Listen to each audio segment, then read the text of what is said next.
Damn! That's a fucking Sabaton song right there. Holy shit. Hey everybody, welcome back to Touch Your Reactions, Sabaton Army. I got a big one for you here today. We're going to be doing the song Defense of Moscow, and this is probably going to be the deepest dive I've done into any song because there's so many videos we're going to be looking at today. I think I have 8 videos lined up we're going to be checking out. The first 3 videos are parts 1, 2, and 3 of Joachim and Per talking about this song. Then we're going to jump into the Radio Tapok version of the song. We're going to do the Sabaton official lyric video, the Sabaton official video, the Sabaton history, and we're going to wrap it up with a live performance. So that's a lot. Some of those are shorter videos. I'm going to try not to pause too much, try not to talk too much so this thing doesn't get ridiculously long. But we are going to be doing an absolute deep dive into the song Defense of Moscow. This was originally requested by Andre the Ath. So Andre, thank you again for requesting this song. And I'm not going to waste a lot of time on the front with promo. You guys know the deal. Like, comment, subscribe, join the Patreon. Thank you to everybody that's been supporting the channel. Let's go ahead and jump into this first video. This is part 1 of 3 of Joachim and Per talk about Defense of Moscow. Here we go. I got my big cup of tea here, and I got this this jar of mixed nuts I'm going to be nibbling on during the video. So I hope I don't make too much noise. I'll try not to interfere with the video. All right, here we go.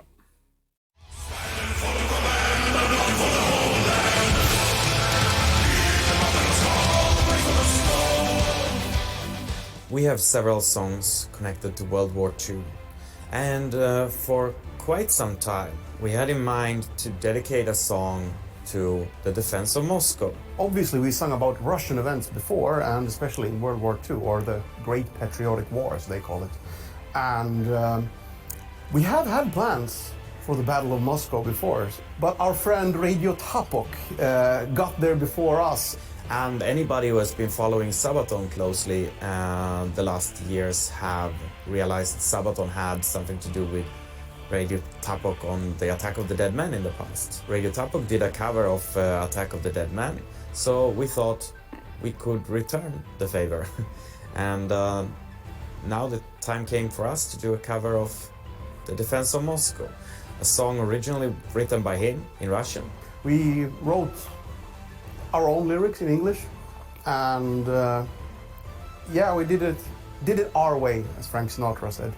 It's a bit of a cool track, but also strange to do a song that's so reminiscent of Sabaton, and then even more Sabatonizing it while it's not really our song. Obviously we didn't make the original, but we made our take on it. And I'm really proud of how it turned out. It's great starting point what Radio Tapok did there. It's an amazing song, and we managed to do a bit of twists and turns that I think people will find interesting. One of the details that we changed in this song was the guitar solo, which for anybody who hasn't heard the song yet might be a little bit of a surprise. Fittingly, we found another song that we could melt into this version of the song that we made, and I think that you get the idea when you hear it.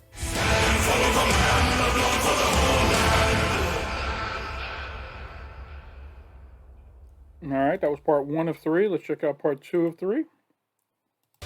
Oh, first time in Moscow, that brings back memories.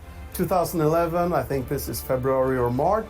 Could be April, I'm not 100% sure.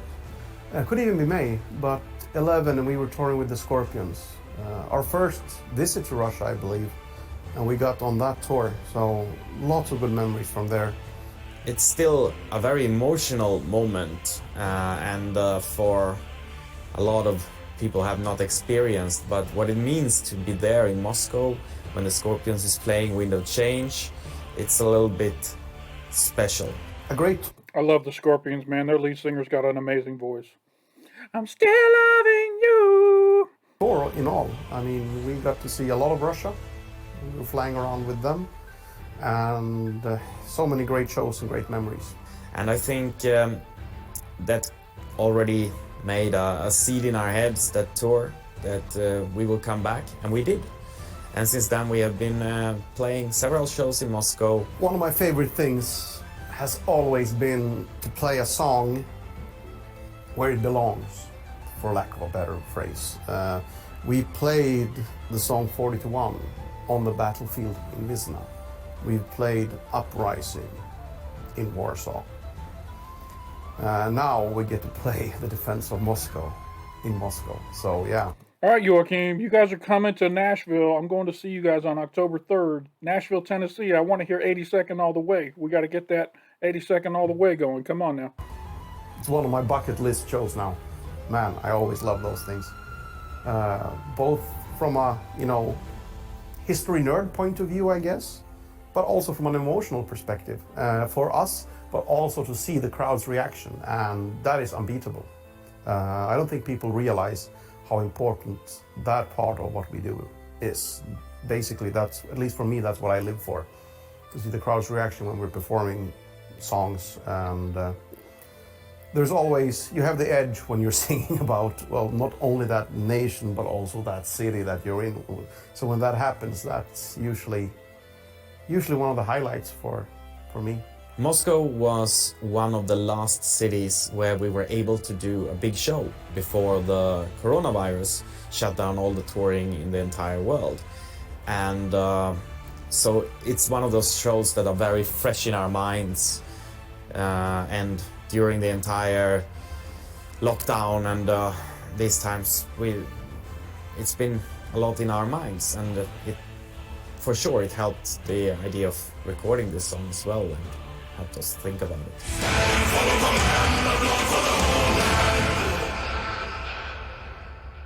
All right, let's check out part 3 of this interview here, talking about this song, Defense of Moscow. Here we go, part 3. A memory of a show in Moscow that is still in our mind, and we often talk about it, is when me and our former guitar player Tobbe Englund went on a sightseeing with a couple of fans in the afternoon before our concert in Moscow. This time we were playing together with Iron Maiden at the Olympic Stadium in Moscow. The fans that took us to show us around in Moscow did have no plan how we're gonna get back, and no idea about the timing. So we realized that, guys, we have to stop this, we have to travel back. And then they told us that it's gonna take this amount of time to drive back, so you're not gonna make the show. So we improvised and oops through the different subways and running a lot of streets. We eventually get to the arena just as the Sabaton's show is about to start. So actually the rest of the guys already made a plan how they're gonna perform the show without me and Tobbe in case we wouldn't show up because they couldn't reach us.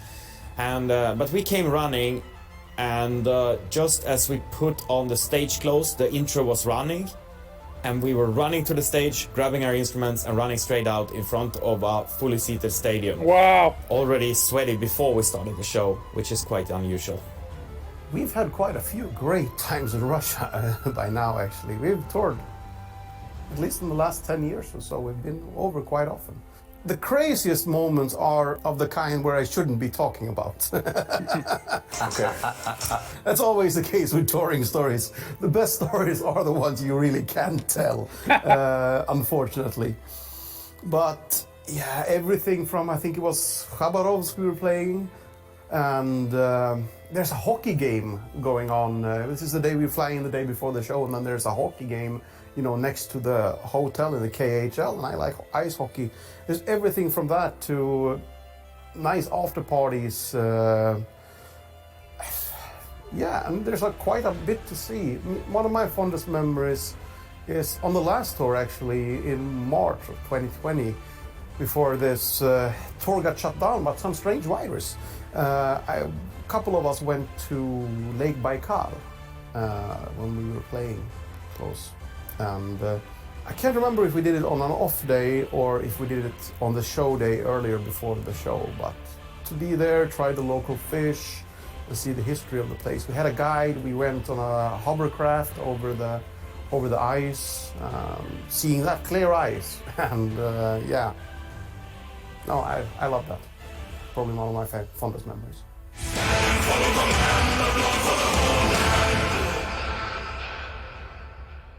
All right, so that's a little bit of the history behind how this song came about. We're going to go ahead and check out the original Radio Tapok version. Let me see here. I don't think I have the lyrics for this. I'm going to put on the subtitles, but there's no way in heck the subtitles are going to be right for this. So we're just going to enjoy the music. I'll check out this official Sabaton lyric video, and we'll go from there. Here we go.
This Radio Tapok has a vest on very similar to what Joachim was always wearing in the videos. I wonder if, you know, maybe that's a subtle tribute to Sabaton. I don't know.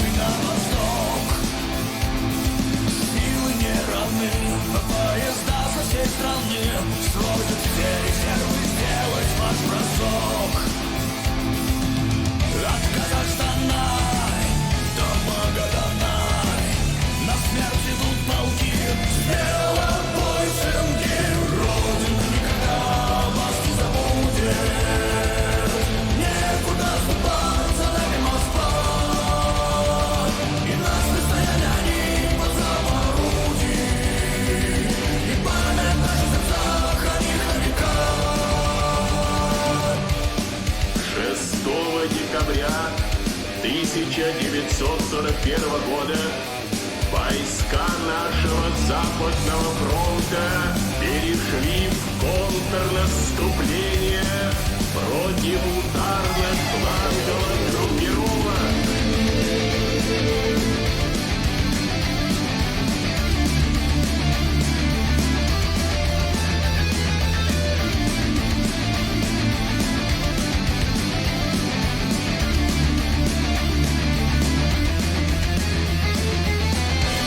Sorry, these guys on skis. I want to hear this guitar solo again. I really like this guitar solo. Против ударных фланговых группировок.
Sorry. Bye-bye. I hope you like the song and my subtitles. Still a bit edited, not by Oleg, but by Argon.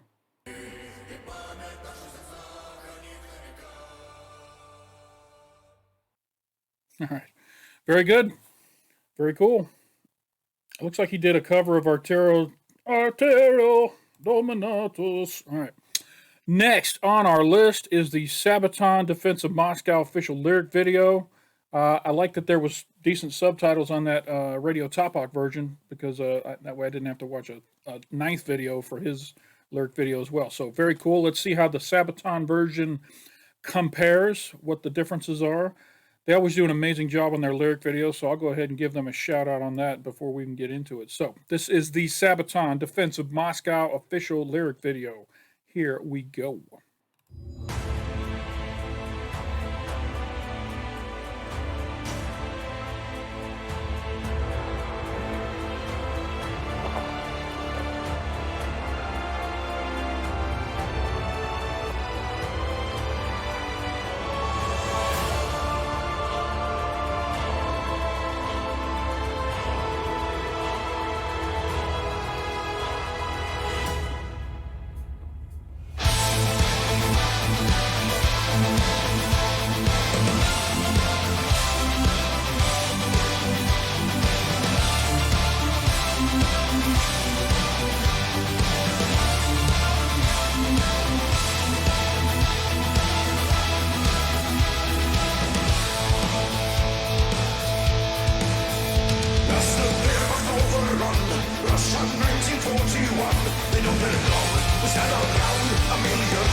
Hell yeah.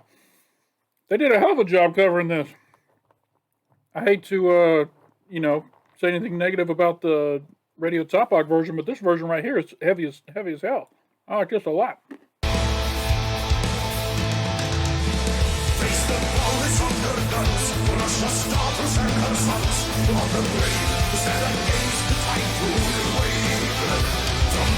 This lyric video is amazing.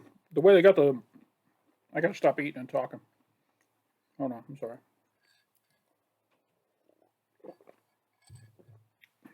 My apologies. The way they got the words just floating in space and they're rotating around them, really beautifully done. I mean, a lyric video could be anything as simple as a black screen with words on it, but these guys just do such an amazing job making it entertaining.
right, I got to go back and figure out what that was.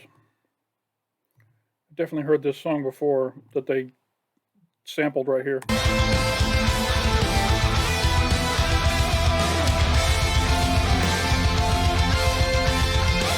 Oh, that's the Russian national anthem, or the Soviet Union national anthem. Da, na, na, na, na, na, na, na. Yeah.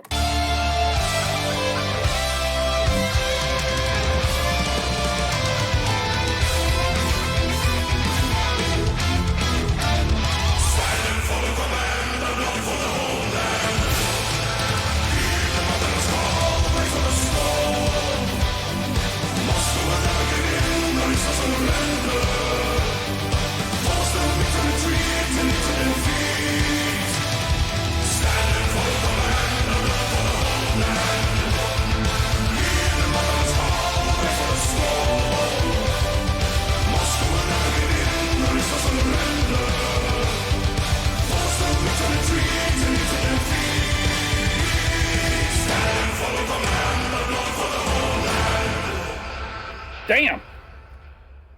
Damn. That's a fucking Sabaton song right there. Holy shit. Ah, man. This song might be in my top 5. This is incredible. This song, the drums are amazing, the guitars are amazing, the lyrics are great. This is a great ass fucking song right here. Holy shit. I did not expect this. Their version of this song blows away the Radio Tapok version. And Radio Tapok, if you watch this, I'm sorry. But I'm sure you agree with me. They did a fucking hell of a job covering this. And man, they got to be proud of this. This is a great ass song. Wow. I'm happy as hell. Heavy song. Great guitar solos. I love that they incorporated the Soviet Union national anthem in there. That was cool. Damn. Let's check out this official music video by Sabaton, and then we'll get into the history.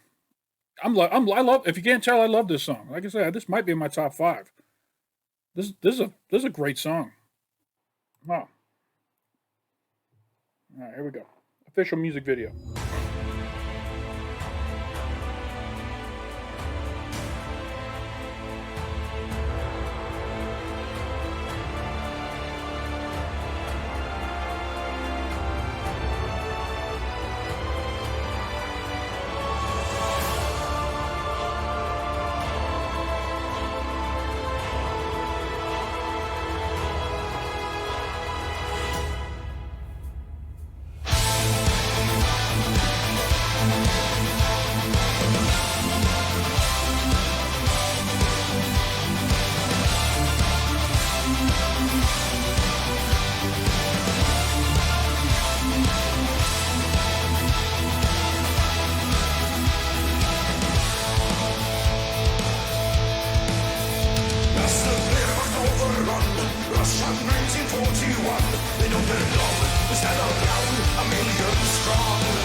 Yeah, I'll go ahead and say it. We got like 30 seconds left in this. This is in my top 5. This song is in my top 5. I am blown away at how much I like this song. If you'd have told me Defense of Moscow was going to be one of my top 5 songs before I got into this, I'd have been like, you're freaking crazy. My top 5 is pretty solid. This is a fucking amazing song. I hope they play this. Are they touring?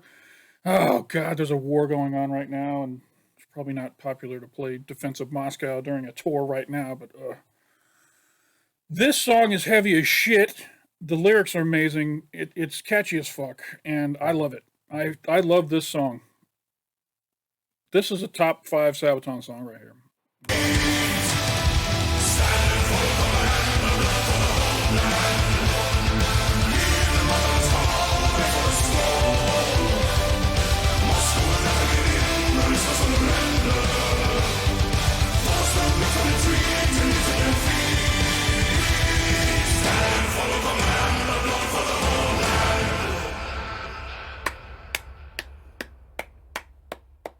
Fuck yeah. Fuck yeah. Hell yeah. Let's check out the history behind this, and then we'll do the live version. How we doing on time? Not too bad. Not too bad. We're about 30 minutes in. I've been trying not to talk too much. I fucking love this song, though. I'm telling you that right now. I fucking love this song. You guys know how I am. I've been critical of Sabaton in the past. I've told you when I don't like their songs. This song is fucking great. Fucking great. Their version of this is amazing. The Radio Tapok version is nice, but this fucking version is incredible. Is this on an album? I hope it's on an album. Damn. All right. No more delay. Let's jump into this. This is Defense of Moscow, Autumn 1941, Sabaton History 103. We've got Joachim from Sabaton and Indy Nidell. I've said this before. Indy, I need you to put out them new histories, man. Come on. I need them new histories for that new album that just dropped so I can react to those videos. So come on. Get to work, Indy. I need you to crank those suckers out. I've been promoting your Patreon. I've been promoting, supporting your channel. Let's go. Let's go. All right. This is it. Sabaton History for Defense of Moscow. Here we go. I'm Indy Nidell. And I'm Joachim from Sabaton. And this is another exciting, thrill-packed episode of Sabaton History. And this week, it's the Defense of Moscow.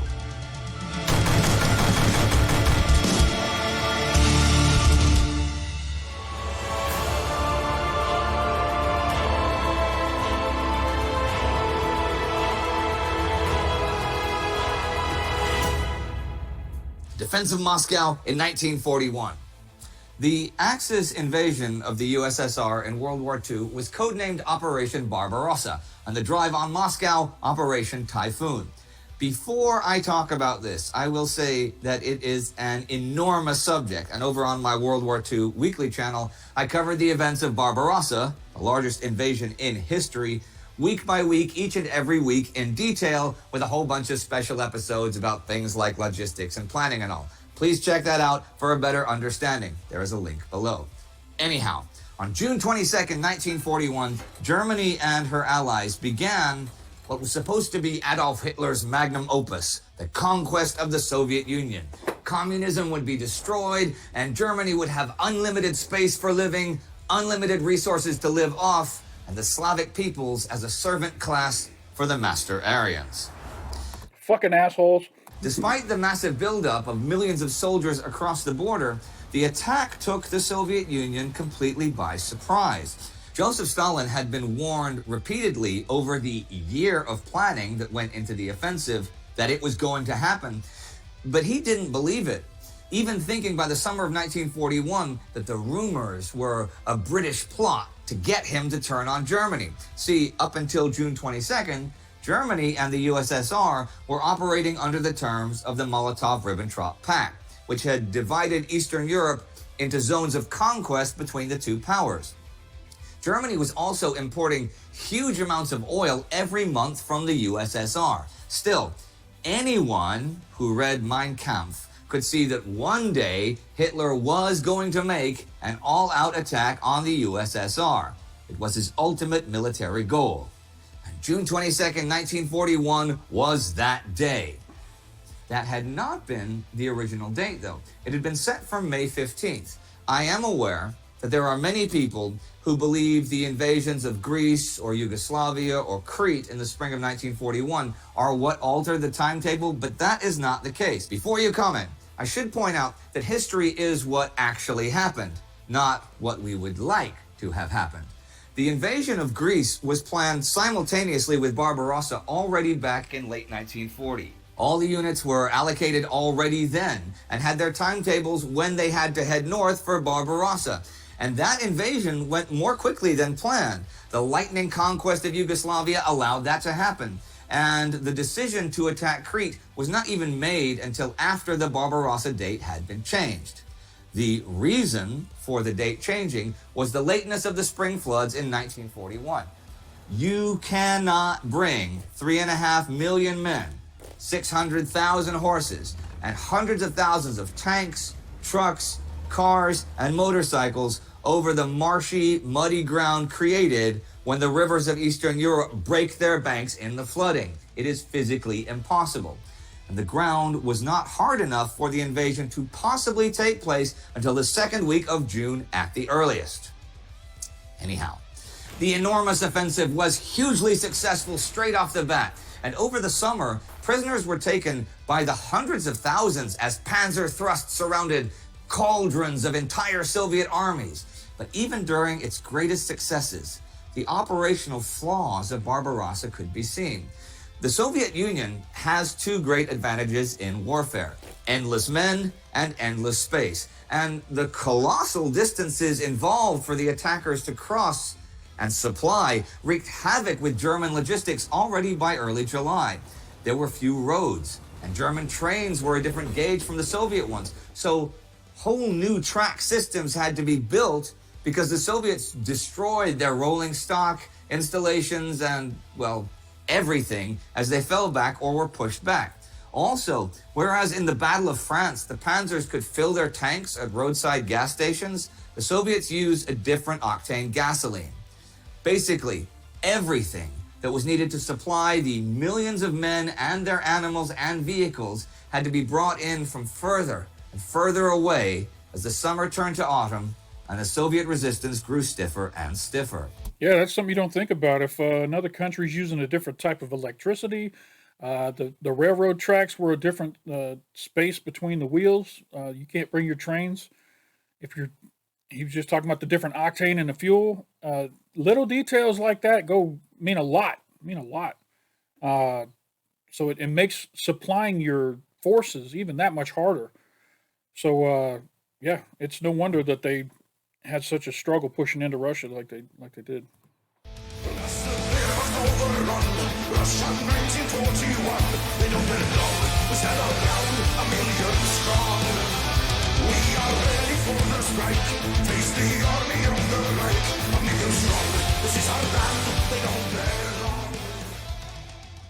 But this episode is not about Operation Barbarossa. It is about Operation Typhoon, the German drive on Moscow. The orders for the operation are issued September 6th and call for the destruction of the forces blocking the Moscow road in the limited time which remains available before the onset of the winter weather. Operation Typhoon begins October 2nd. Hitler announces, "Today begins the last great decisive battle of the year. At last, we have created the prerequisites for the final tremendous blow, which, before the onset of winter, will lead to the destruction of the enemy." Actually, the night before, he issues a proclamation to be read to the troops that, in barely 3 months, you have taken over 2 million prisoners. You have destroyed or captured 17,500 tanks and over 21,000 guns. You have downed or destroyed on the ground 14,200 planes. The world has never seen anything like this. Which may well be true, but, they still haven't won. Dr. Heinrich Happe, who's been with the spearheads of Barbarossa since June 22nd, writes that in spite of such staggering losses, east of the Meja, the Russians prepared a strong system of trenches, bunkers, tank traps, and barbed wire entanglements, brought up supplies, and gathered their strength to stand against us once more. And just a side note, there is no guarantee that even taking Moscow will mean the fall of the Soviet Union. Yet the offensive immediately breaks through the Soviet positions. Panzer Group 4 advances 15 kilometers that day. Panzer Group 3, 20. On the 3rd in Berlin, Adolf Hitler gives his first national address since Barbarossa began. On the morning of June 22nd, the greatest struggle in the history of the world began. Today, I can state that everything has gone to plan. I may say today that this opponent has already broken down and will never rise again. By that evening, the panzers have advanced a full 50 kilometers. Panzer Army Commander Heinz Guderian reports snow on October 6th, but as John Keegan points out, it's hard to know which would be better for the attackers, a long autumn or an early winter. A long autumn will mean trying to advance through roads turned into swamps by the rains, which might not be possible, but an early Russian winter, will freeze the roads solid enough but will bring blizzards and frostbite. As planned, while the Germans advance, Russian peasants set fire to the already harvested crops, blow up village buildings, and drive the animals away. They will leave behind literally nothing but blackened earth for the Germans. And the Red Army is really starting to fight back. And yet, the armored rings of Army Group Center's 3 panzer groups are slowly closing.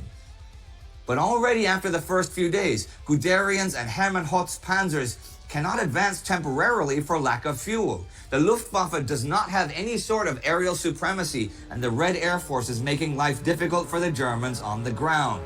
However, Soviet Army Chief of Staff Boris Shaposhnikov gets a report that a German column, 20 kilometers long, is advancing unopposed on Yukhnov, around a third of the way to Moscow.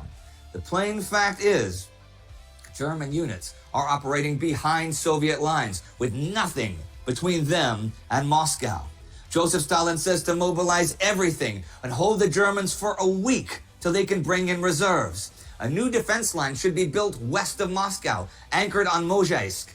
The Western, Bryansk, and reserve fronts are now authorized to withdraw, but it seems to be too late. By the 7th, disaster is unfolding. Georgy Zhukov has arrived from Leningrad to take over Moscow's defense. But he sees the scale of the disaster. Both the Western and reserve fronts are in a huge pocket centered on Vyazma, and the road to Moscow is, in fact, open.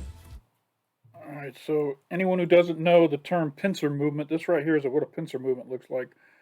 And it's like the pincers on maybe on a lobster or something like that. You surround your enemy and you close the gap behind them so they can't retreat. You completely surround them. That's what a pincer movement looks like. Centered on Vyazma, and the road to Moscow is, in fact, open. Exciting, isn't it?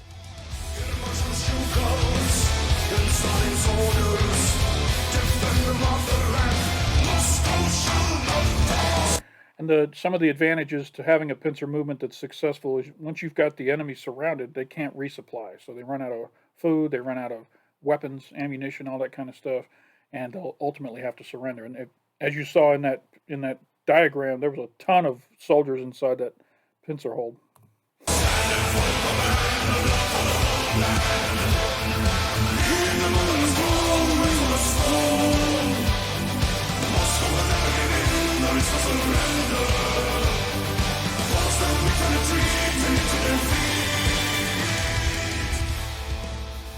The weather changes at the end of the first week. Colder and with rain and snow. The Rasputitsa, the autumn mud, is beginning. Vasily Grossman writes, there's rain, snow, hailstones, a liquid bottomless swamp, black pastry mixed by thousands and thousands of boots, wheels, caterpillars, and everybody is happy once again. The Germans must get stuck in our hellish autumn. But Army Group Center's war diary that day proclaims, all corps have the order, forwards, forwards, forwards. By mid-month, there is panic in Moscow, and people evacuate east. But Zhukov has mobilized 250,000 Muscovites, most of them women, to build the city's defenses. After 3 weeks of typhoon, stubborn defense and ever more mud, snow, and ice have prevented the Germans from reaching the city. But all the while, the German papers have proclaimed impending victory. American journalist Howard Smith in Berlin says that now really comes the breaking point for many German people in terms of trusting their government's accurate reporting of the war. Joseph Goebbels' diary says, "Our victory news is no longer accepted with the required attention and necessary importance."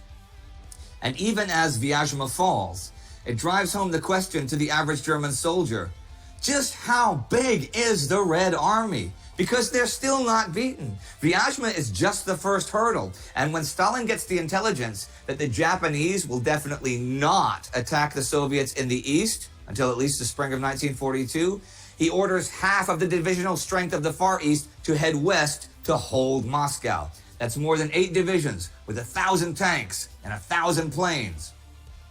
500,000 people are now working on the city's defenses, but the Germans are just 100 kilometers away. However, the Blitz tactics, which had so... You see that little boy in there working? There's like little boys here digging bunkers and filling sandbags, all that kind of stuff. ...are just 100 kilometers away. However, the Blitz tactics, which had so utterly shattered the Soviet front in early October, when conditions were dry and the Panzer forces more tightly concentrated, were now impossible. On October 30th, Operation Typhoon comes to a halt until the winter weather can freeze the ground enough for some mobility to return for the Germans. On November 7th, Joseph Stalin gives his famous speech of defiance in Red Square in the October Revolution Parade, promising the destruction of the German invaders. Their drive is renewed November 15th in minus 20-degree weather. Lubricating oil freezes, rifle bolts break, sentries freeze to death, but the German advance continues. Advance units cross the Volga-Moscow Canal. General Konstantin Rokossovsky gets the order. Kryukovo is the final point of withdrawal. There can be no further falling back. There is nowhere to fall back to. The canal is now the last big obstacle before Moscow is surrounded from the north. On the morning of November 28th, German panzers are not more than 35 kilometers from the Kremlin. Erich Hübner's 4th Panzers take Krasnaya Polyana November 30th and are now in artillery range of Moscow. In the morning of December 1st, Gunther von Kluge's 4th Army launches a furious attempt to take the shortest route to Moscow, the Minsk-Moscow Highway. By noon, the Soviets have been pushed back several kilometers, and the Germans are 7 kilometers from the highway. Damn, look how close they got, man. They were like right up against it. Right up against it. Must have been furious fighting going on. Should they reach the highway and split the Soviet 5th and 33rd armies? Well, Zhukov cannot allow that to happen, so he throws everything he has left into the breach. On December 2nd, a German combat engineer patrol reaches Khimki, 18 kilometers from the city center, on a scouting mission. This is the closest the Germans get to Moscow. In a deep and terrible freeze, with German soldiers screaming in the snow that they could not go on, the last German bid for Moscow had failed. On December 4th, it is minus 37 degrees. Blizzards have begun, and the Wehrmacht has been stretched to its breaking point and has failed. Minus 37? When it's that cold and you're outside, your skin goes numb. You start to get frostbite. Your joints, you don't want to move. Anything you touch is painful just to touch it. So I can't even imagine them being outside in those elements all the time. All you want to do is start a fire and get around it and not move. Get inside a sleeping bag and get as warm as you can. You don't want to get out in the snow and fight. So Russia had that on their side big time. The winter weather was definitely an ally to the Russians. And at 3 a.m., December 5th, the Great Red Army counteroffensive begins. But that, my friends, is a story for another day.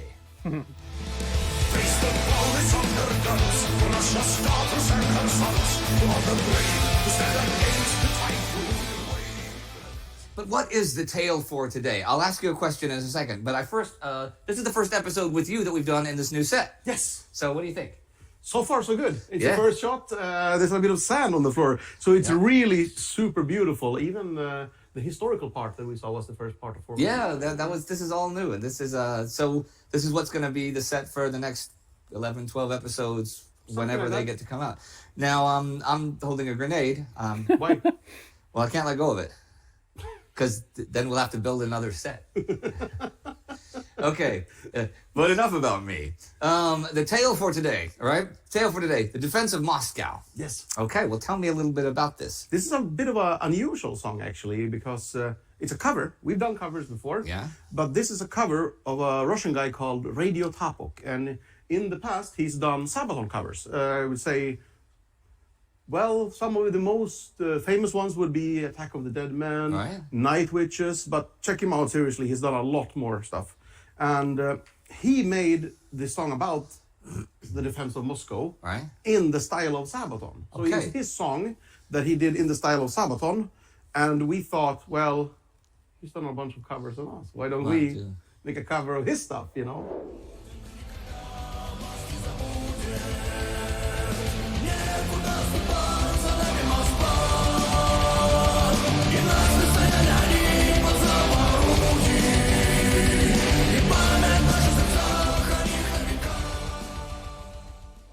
But, you know, in terms of covers, every band at some point does a cover of something, even if it's just messing around in their rehearsal room and stuff. Yeah. What about you guys?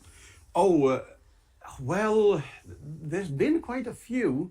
We've done, lately, we did some, well, I think one of the most famous ones or popular ones was In the Army Now, which is what I think most people would think is a status quo song, but it's actually a Bolland and Bolland song. So we Yeah. made a cover of the cover, I guess.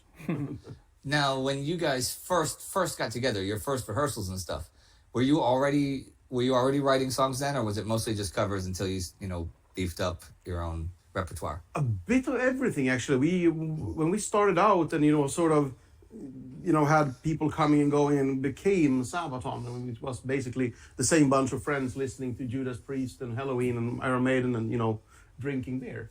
And there was a bunch of covers from all kinds of bands. But we really early, we started making our own music as well. If you guys know of a Sabaton cover song you would like me to do a reaction to, let me know down in the comments. I'd love to hear some of their covers that they've done to other bands' songs. So let me know down in the comments which ones I should check out, and I'll put them on the list. And you plan to be like 100% like this. Our show is 100% Sabaton music. Was the I idea? mean, at that point, we didn't have a career plan or anything. We were just a bunch of guys drinking beer and having fun. Well, what about other people's covers that might be either unexpected or things that you think are a cover of something and they're not? They're a cover of something different. Well, for me, I mean, I hadn't known when I heard Johnny Cash play Hurt when that was released. I think it was Rick Rubin who Yeah, did the when they did the arrangements American for him. songs, yeah. And I didn't know that was a cover until a year later, that it was a Nine Inch Nails song. Oh, I remember the night. I've never heard him referred to as Johnny Cash. Obviously, I'm in the States. It's Johnny Cash over here. It's pronounced, the J is pronounced like a Y in Europe. It just cracked me up to hear Johnny Cash. Nails first. I like Nine Inch Nails back in the day. Yeah. Back in the day. You see, it's not just Gina G and Bailando for me. I have a fairly broad palette. Hey, you want to hear a good story Well, about a cover? Bailando, you should ask Tommy about that song. Can we get a picture of Tommy? Can we get a picture of the Bailando girls too? Can we swap faces? Nice. Right now. Okay, wait. So what is the story with Tommy and Bailando? No, you'll have to ask him. It's Okay. Damn it. he swore me to secrecy. Okay. Ooh. No, but here's a thing of a cover of a cover. The Kingsmen did the famous version of Louie Louie that everybody knows. Hello, hello, hello. Everybody knows that stuff. And a lot of people know that song is a cover. But the original version was a guy named Richard Berry in 1955. And the original version, if you find it, which we don't have the rights to, but it's super cool. It's my favorite version. It's really smooth, like 50s R&B, right? But the Kingsmen had not heard that version. They didn't cover that version. There was a guy in the Pacific Northwest in Washington State and Oregon, where the Kingsmen are from, called Rockin' Robin Roberts, who in the late 50s did a cover of that. And it has, because the original version doesn't go, hello, hello, that's not how the original version goes. Rockin' Robin Roberts sort of does some of that. But his cover sounds a bit like the original. But the Kingsmen cover sounds nothing like the original because they never heard the original. So they did a cover of the cover, thinking that they were doing the cover. Man, I love artist names back in the 50s. Rockin' Robin Roberts. It's amazing. Yeah. And Richard Berry is apparently no relation to Chuck Berry. but he was a California-based R&B dude in the mid-50s. The things you learn here on Sabaton History. Yeah, it's amazing. The more you know. Well, I think that is actually it for today's exciting tale of glory and covers. Glory. I'm still holding this, you know. I think they want to see the end. Okay, well, that is it for Joachim and myself for today's exciting episode of the Sabaton History Channel. Thank you very much. Okay, and insert cool explosion effects and stuff now.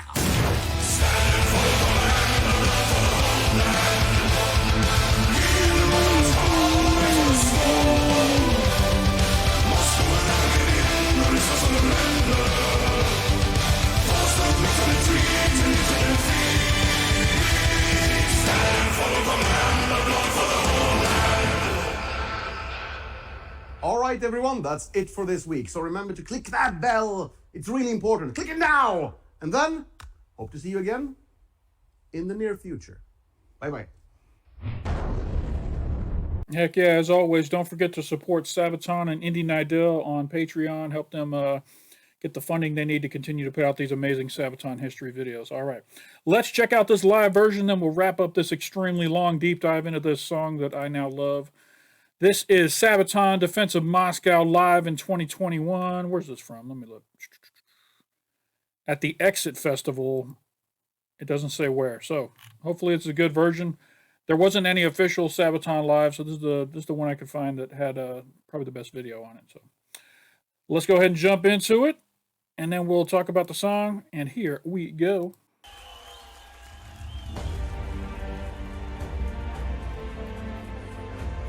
All right, my friends. We get to play some new stuff as well. This song has never been played live before. Let's do it! Let's do the defense of Moscow!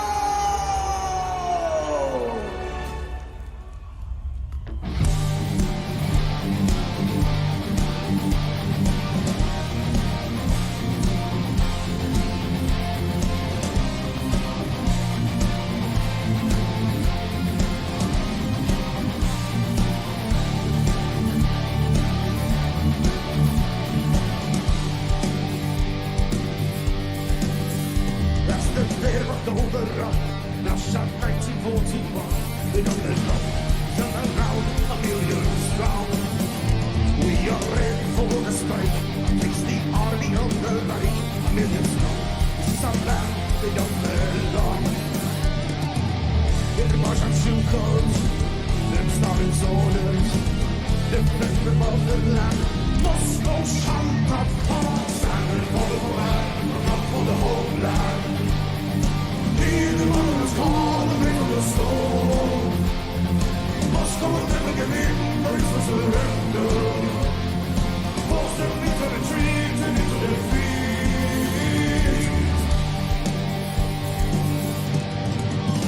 Face the volleys of the guns, Russia's daughters and their sons. On the plain, stand against the typhoon wave.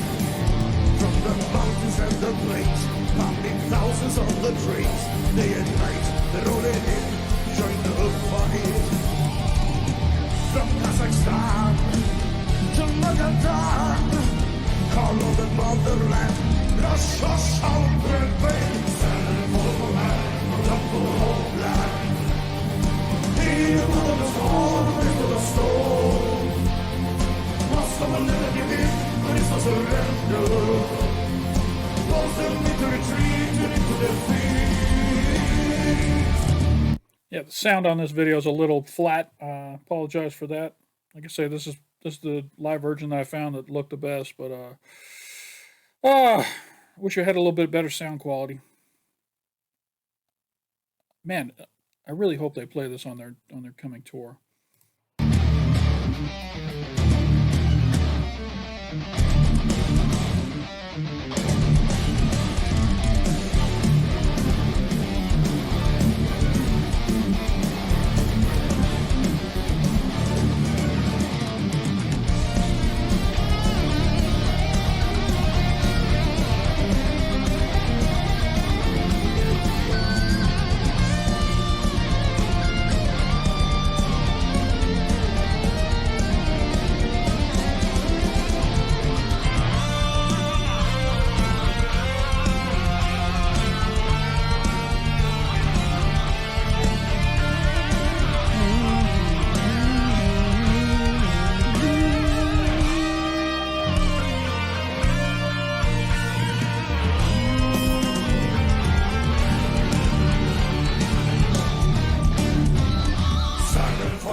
Force them into retreat and into defeat.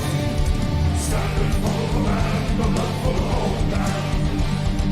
Leave them under the storm, the for the storm. Must never give in, there is no surrender. Force them into retreat and into defeat. Stand and follow command, the blood for the homeland. All right. All right. Oh, man. I'm very, very excited. This video is around an hour long. I got those 8 videos in an hour. That's pretty good for me. For anybody, there ain't no way nobody's still here watching this video.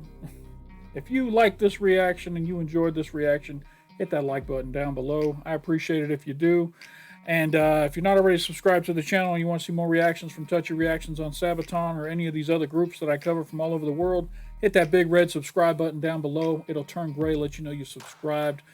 And if you hit the bell off to the side of it, it'll let you know anytime we drop some new content here on Touchy Reactions. Again, I'm thrilled with this song. Definitely going into my rotation. This is a top 5 Sabaton song in my opinion. That live version had some terrible sound, so we kind of petered out there at the end of the video with some poor sound quality. But hell, the lyric video, amazing. The actual music video, amazing. And of course, the story behind this song, great. This one thing I love about Sabaton history is that, you know, it makes us all a little bit smarter. And if the topic ever comes up in conversation, you'll be able to sound like you're not an idiot when it comes to talking about these things. So I feel like I've added to my repertoire of what I can talk about when it came to the, you know, the attack on Moscow from the Germans. So thank you, Sabaton History, for teaching me more about history. All right. What else? Patrons. Hey, thank you to all my patrons out there. If you're the type of person who has a little bit of extra money and can support a small channel that's trying to struggle to survive out here in that big ocean that is YouTube, I got a link up in the corner to my Patreon. If you come over and join up to the Patreon, you get early access to all my videos. As soon as I get done recording them and editing them, they go immediately up onto Patreon. It could be 3-4 weeks on certain scenarios where it's up on there before it goes onto YouTube. So you'll get early access to everything. You'll get to vote in some, you know, polls that we have over there on Patreon to determine what we're going to be watching, that kind of stuff. And thank you again to all my patrons. You guys rock. Thank you. That is all I have for this amazing video, for this amazing song. And thanks again. Let me see who, I think it's Andre, right? Yeah, Andre de Oth. Thank you again for requesting this.